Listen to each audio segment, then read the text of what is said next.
एक बार एक बहुत बड़ा नेता एक साधु के छोटे से आश्रम में गया। उसने साधु के बारे में बहुत सुना था, तो उसके मन में आया कि मैं एक बार जा करके देखता हूँ कि लोग उसकी इतनी तारीफ क्यों करते हैं।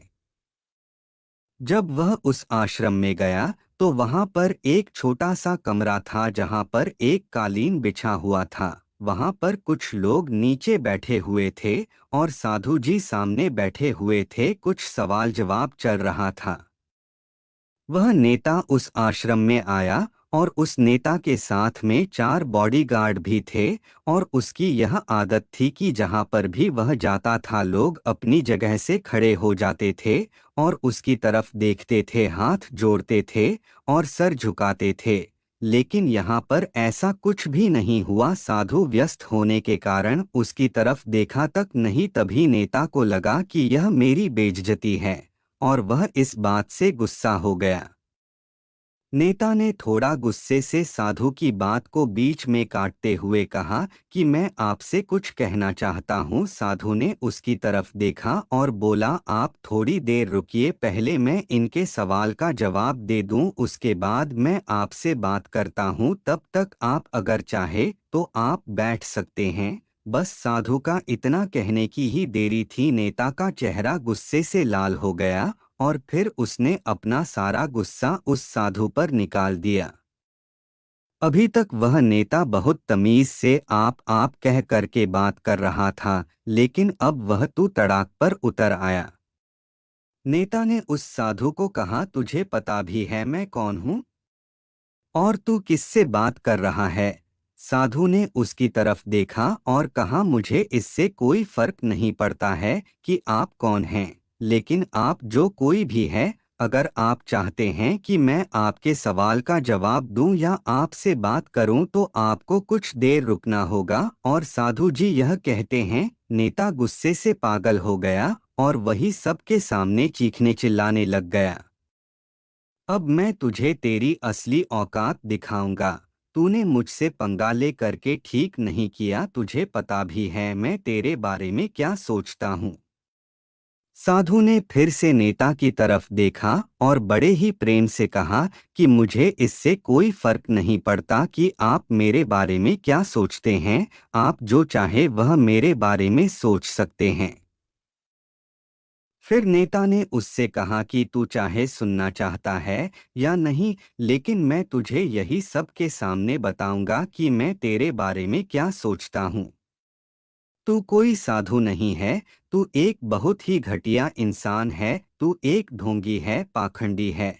और यहाँ पर जितने भी लोग बैठे हैं उन सबको बेवकूफ बना रहा है। तेरा बस एक ही मकसद है, इन लोगों की जेब में जितना भी पैसा है वह सब तेरे पास में आ जाए। तू अपने फायदे के लिए इन लोगों का इस्तेमाल कर रहा है और अब मैं तुझे नहीं छोड़ने वाला हूँ। पूरी दुनिया के सामने तेरा पर्दाफाश करके रहूंगा। लेकिन उसके इतना बोलने के बाद भी हल्की सी मुस्कान उस साधु के चेहरे पर बनी ही रही। यह देखकर वह और भी तिलमिला गया और उसने कहा, अब बहुत हो गया। अब मैं यहाँ 1 मिनट भी नहीं रुकने वाला। लेकिन अभी भी तेरे पास मौका है।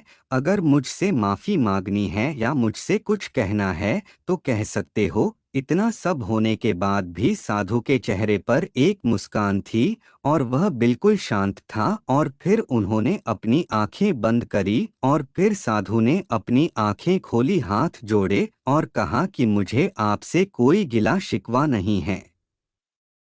आपके लिए मेरे मन में कोई भी गलत ख्याल नहीं है। जो भी मेरे बारे में आपने कहा वह आपकी अपनी सोच थी, तो मुझे आप में कोई भी बुराई नज़र नहीं आती है। मुझे आप बहुत ही भले इंसान लग रहे हैं। और साधु के इतना कहते ही नेताजी का दिमाग 7वें आसमान पर पहुंच गया। उसके चेहरे पर एक अजीब सी खुशी थी, क्योंकि उस साधु ने वही कहा जो बाकी सब लोग उस नेता को कहते हैं। और वह खुशी खुशी उस आश्रम से अपने घर की तरफ चला गया और जाकर के अपने पिताजी के साथ में बैठ गया। उसके पिताजी ध्यान में थे उन्होंने पूरी जिंदगी सिर्फ लोगों की सेवा करी और बदले में कुछ भी उम्मीद नहीं किया। तो थोड़ी देर बाद जब उन्होंने अपनी आंखें खोली और देखा अपने बेटे को अपने साथ बैठे हुए, तो उनके बेटे के चेहरे पर आज एक अजीब सी खुशी थी जो आज से पहले उन्होंने कभी नहीं देखी थी। फिर उसने एक एक करके सब कुछ बताया कि आज क्या हुआ, किस तरह से वह आश्रम गया और वहां पर क्या हुआ, उसने क्या कहा और साधु जी ने क्या कहा। जब उसके पिताजी ने पूरी बात सुनी तो थोड़ा सा मुस्कुराए और अपने बेटे को देख करके बोले कि उन्होंने तुम्हारी तारीफ नहीं करी, क्योंकि उन्होंने वह नहीं कहा कि जो तुम हो, उन्होंने वह कहा कि जो वह खुद है। और तुमने जो भी कुछ उनको कहा वो नहीं कहा कि जो वो है, बल्कि तुमने वह कहा जो तुम खुद हो। यही बात वेदों में भी कही गई है, यथा दृष्टि तथा सृष्टि। यह दुनिया तुम्हें वैसी नहीं दिखती जैसी यह दुनिया है, यह दुनिया वैसी दिखती है तुम्हें जैसे तुम खुद हो। जिसकी नज़र जैसी है उसके लिए यह दुनिया वैसी ही है। तो अगर तुम अपनी दुनिया को बदलना चाहते हो तो उसका सिर्फ एक तरीका है, अपनी नज़र को बदलो।